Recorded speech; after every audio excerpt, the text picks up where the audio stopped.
Hi everyone, today I'm in Banff, Alberta, checking out the Basin National Historic Site. Let's go explore. The Cave Basin in Banff, Alberta is the birthplace of Canada's national park system. Although long known to local First Nations, the cave and thermal springs weren't discovered by Europeans until the late 1800s. In 1875, construction of the Transcontinental Railroad began to link Canada's west coast with the rest of the country. In 1883, just a few years before the completion of the railroad, 3 Canadian Pacific Railway employees, William McArdle, his brother Tom, and their partner Frank McCabe, stumbled across the Cave Basin on the lower slopes of Sulphur Mountain. Realizing the potential for profit, they staked their claim, fenced in the area, and put up a bathhouse so that paying guests could come take the water or enjoy a warm soak. However, the budding entrepreneurs were denied ownership when they tried to secure the land titles to the property. Instead, the Government of Canada chose to protect this natural feature by creating a 26 square kilometer hot springs reserve in 1885. 2 years later, the reserve was expanded exponentially to 665 square kilometers of wilderness, creating the Rocky Mountains National Park, the first national park in Canada. The hot springs are created by the rain and snow that falls on the slopes of Sulphur Mountain and ends up in the Bow River. Some of that water seeps into the cracks and pores in the mountain rock, descending as far as 3 kilometers below the Earth's surface. At about that depth, it begins to boil from the heat of the Earth's core, and the resulting pressure sends it back upwards towards the Earth's surface, eventually ending up in the hot pools in and around the Cave Basin. When the water's heated, it begins to dissolve minerals from the surrounding pyrite and gypsum, which both contain sulfur, giving the water a rotten egg-like smell. Despite the somewhat unpleasant odor, the waters became known for their curative powers, and a bridge and hotel were constructed so that the public could access the Cave Basin. In 1886, an artificial tunnel was dug to help increase access to the cave.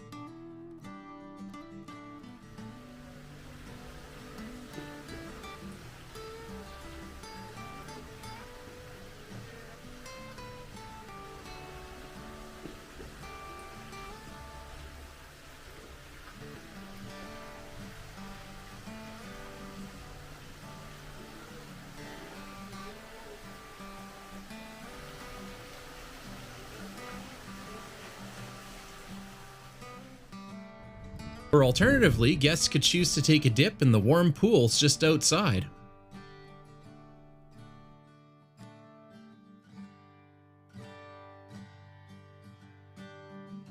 By the early 1900s, the popularity of the hot springs exceeded its natural capacity, so a new outdoor pool was constructed.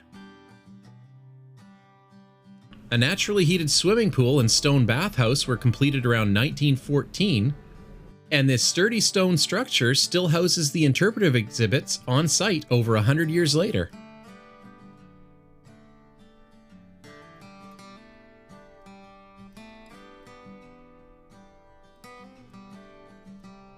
In 1930, the park was renamed Banff National Park and has become one of Canada's flagship national parks.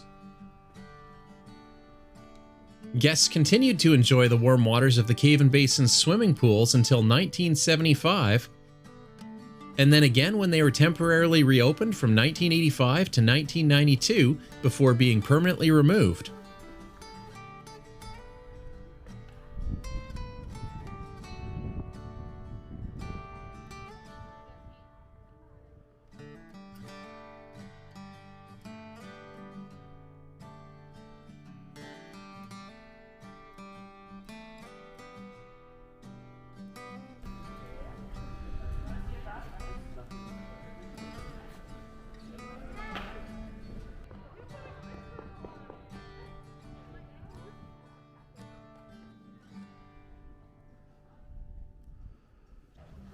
Today, the only swimming at the Cave Basin is done by the Banff Springs snails, a type of aquatic mollusk which is each about the size of an unpopped corn kernel. This species is highly protected since it's extremely endangered and found only in these hot pools and nowhere else on Earth. Yeah, so the snails live over mostly here. They live on this floating algae that's rotting in the water here, and this is their food.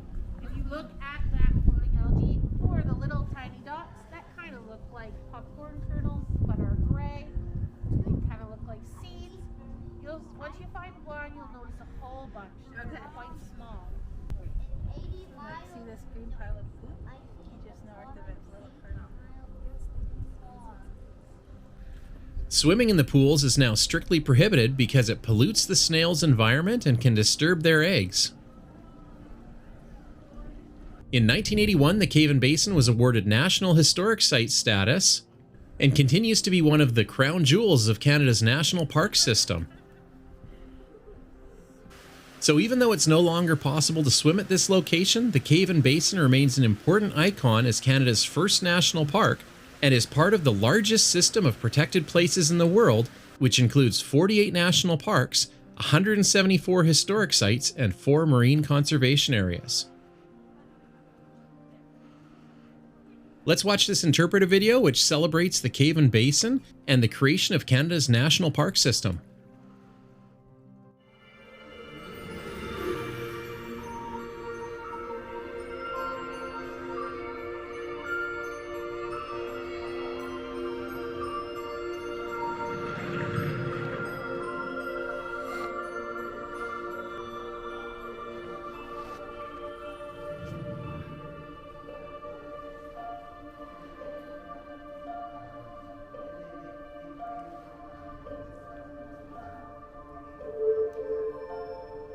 This is a special place, a natural wonder carved by time, by nature, and made meaningful by human vision.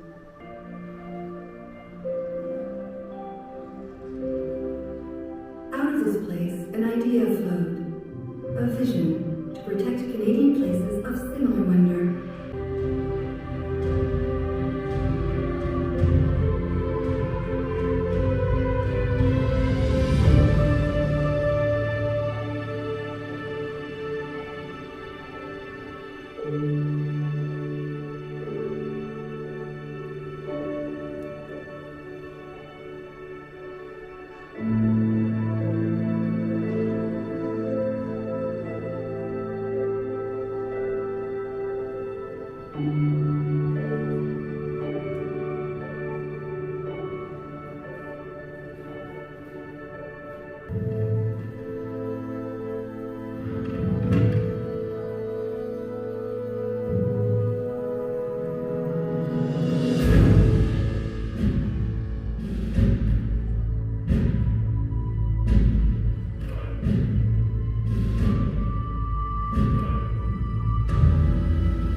Grew with each generation, as we asked ourselves, what else should we protect? How should we enjoy it?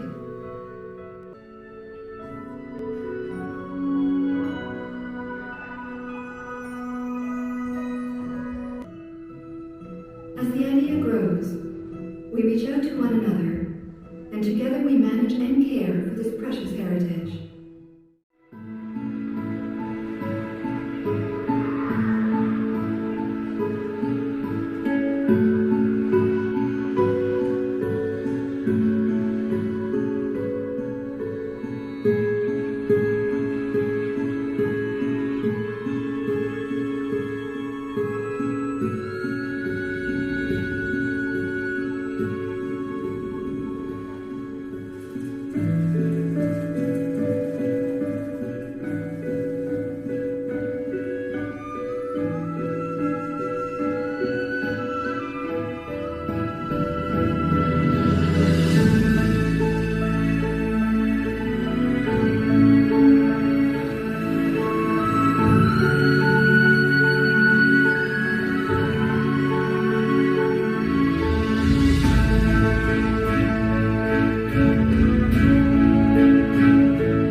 When you visit the Caven Basin, recall that it is the birthplace of Parks Canada, a vision that has grown into one of the most celebrated systems of national parks, national historic sites, and national marine conservation areas that this planet has ever seen.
And it belongs to us.